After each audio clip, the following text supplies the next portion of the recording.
Happy Halloween, everyone. My name is Aloe, and to celebrate my all-time favorite holiday, rivaled only by Christmas, I decided to have some fun and list my top 5 favorite horror movies. First, I want to give a shout out to my good friend Slade.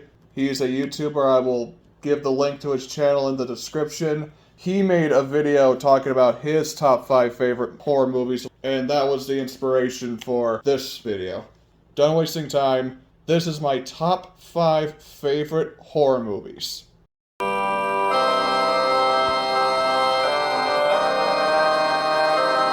Alright, so for number 5, I picked The Fly. More specifically, the remake from 1986. Although the original from 1958 is a good movie in its own right. It's the classic experiment gone wrong type of horror movie. It is a lot similar to the original movie where the scientist creates a teleporting machine.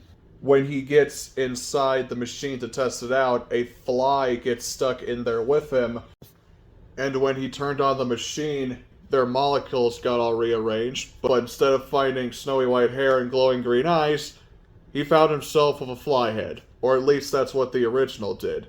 In the 86 version, I guess you can say they do a fusion dance, so now the fly is one with the scientist. It's a bunch of made-up science bullshit. It doesn't really matter. Anyway, why do I like The Fly? Well, first of all, obviously, the special effects. Just watching Jeff Goldblum slowly turn into this abomination. By the time it reaches the end, he's this absolute freak show. I don't know if it's an animatronic or a suit. Either way, it looks amazing. And I believe that Jeff Goldblum does the role very well. The character's name is Seth, but let's be honest, everyone calls him Jeff Goldblum. It technically takes the Frankenstein route where you mostly feel bad for the monster. Seth is a very socially awkward and very shy type of guy, but after the fly gets into his body and he grows a little bit more confident, he's a lot stronger. He's a lot more athletic. To him, he's a better person, but he's still becoming this abomination, and his girlfriend, just wants to help him out. Yeah, I love the visual effects. I love watching Seth, a relatively nice guy, slowly become this monster, both inside and out. At the end, what he planned to do to his girlfriend, that was disgusting. Even more disgusting than his makeup and all that. There are legit moments in this movie that just leave me speechless because of how insane it is. It's mainly a slow burn, but when it hits, it hits. Anyway, moving on.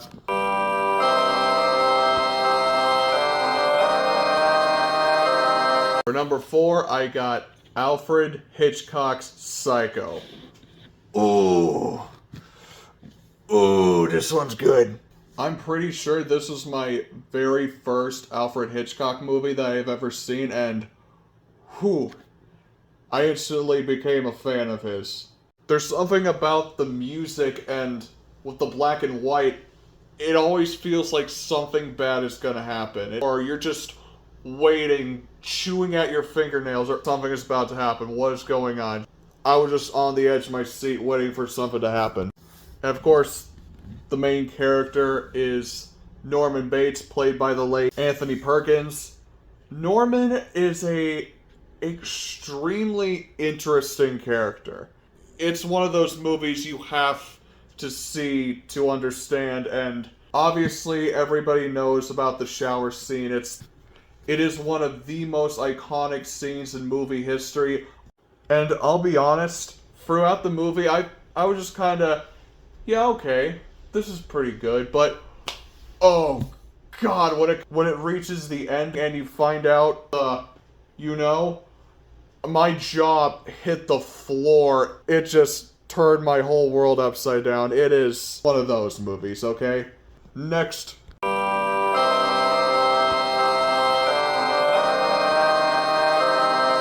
And for third place, Scream. After I finished watching it for the first time, I legitimately said, oh my god, it's perfect. I had to stop and reflect on whether or not this was my new all-time favorite horror movie. It is close. Ultimately, I had to find a bunch of nitpicks because it's still a really good horror movie, but there are a few nitpicks, a few flaws, but yeah, so I just want to point out I did try to think of negatives for 1 and 2. I gave Scream a fair chance, but hey, number 3 is still good. Scream is still a great movie. There's a killer in the neighborhood taking a bunch of people. He's doing these super creepy phone calls asking people if they like scary movies, and he does these sick, twisted games. Really, I guess you can say he was the blueprint for the Riddler for The Batman in 2022, kind of. What this movie does best is making you actually like the characters. When a character dies, I felt bad. Like, there was one death where I legitimately went, no! And I do love that it is technically a parody of slasher movies. I also love this one part in the beginning when Ghostface is talking to the girl and they bring up Nightmare on Elm Street and the girl says, yeah, the first one was great, but all the sequels suck. I like a director that's not afraid to shit on himself. I respect that. And there's a running theory going around that one specific character is a killer. And I hear about it and I kind of, see like these videos, read like an article or something like that, and they say like, oh, well, there's a lot of things that make him seem like the killer, and he's very suspicious, he's in a very weird place, and that does bring a lot of points, except there's one tiny detail. Everyone was a suspect. Sydney, who by the way is probably the greatest final girl of all time, her mother was killed. Chances are she could have gotten real loopy and wanted revenge or just want to get all the anger out. Gail, she could be killing all the people to try to stir something up so she can write about it. Billy, let's be honest, is an absolute weirdo. Randy straight up admits that he would be the perfect suspect. It's basically a big, long Scooby-Doo episode. Anyone can be the killer, anybody is a suspect. That was the point. It makes no sense to say that, oh, this one character is super sus, so he must be a killer, when everybody is suspicious. That's the whole point. It's misdirection. Absolutely wonderful movie. It's awesome.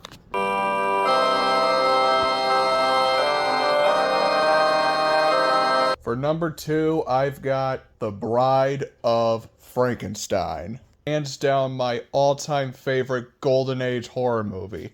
Don't get me wrong, a lot of, if not all of the Golden Age horror movies are fantastic in their own right. Especially the first Frankenstein movie. That movie is an absolute classic and I love it. But there's just something about Bride of Frankenstein that just hits me hard.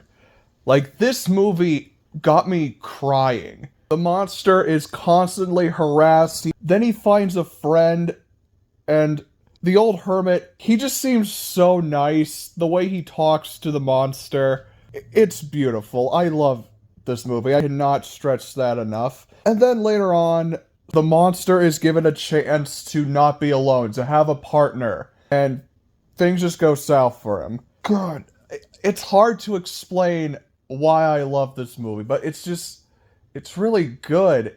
Dr. Pretorius, I think he was a great villain for that movie. Boris Karloff really gets the shine in this movie. In the original Frankenstein, he did great, but all he had to do was just stand there, be big, and growl a lot of the times. This time, he's allowed to express himself. He's allowed to talk.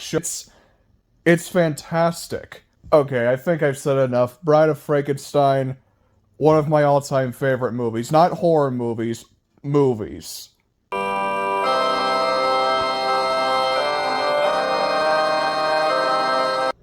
Okay. I want to point out the fact that I am the type of person who, when he hears about this super cool movie, everybody likes it, I either way too judgmental and way too critical and I just don't have a lot of fun, or I get into all the hype and when I finally see the movie, I just don't think it's... So yeah, I'm a person that's either way too critical or just hype myself up way too much. So when I heard that this was a lot of people's all-time favorite horror movie, I was both hyped and critical of it, because, part of me says, oh wow, this looks really cool, but the other me, I don't know. I don't know about this one. So I tried my best to keep it in the middle. Although I admit I was leaning a lot more towards the snobby, critical side. But I was still interested in this movie because of all the hype around it. So, I turned on the TV, found the movie, sat on the couch, played it, and after watching it, I can confidently say, Texas Chainsaw Massacre is brilliant. And is my number one favorite horror movie. The opening turned my stomach into knots. The opening crawl, the weird red, the corpse propped up, all of the radio stations going on.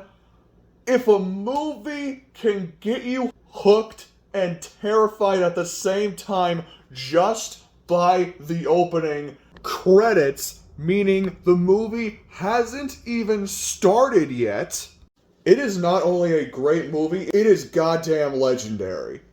This is by far one of the most brutal, savage, depressing movies I have ever watched. And the crazy thing is, there's not even that much gore in the movie. Chainsaw Massacre uses the quote, sometimes implying it is scarier than showing it, to perfection. And who can forget the star of the show, Leatherface? One of the most iconic horror figures of all time.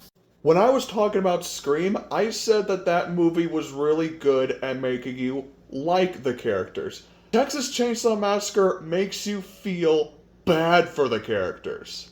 The way the victims scream and squirm and just looks totally in pain, it just feels super uncomfortable and you're just hoping to God either someone would help them or they would just get put out of their misery.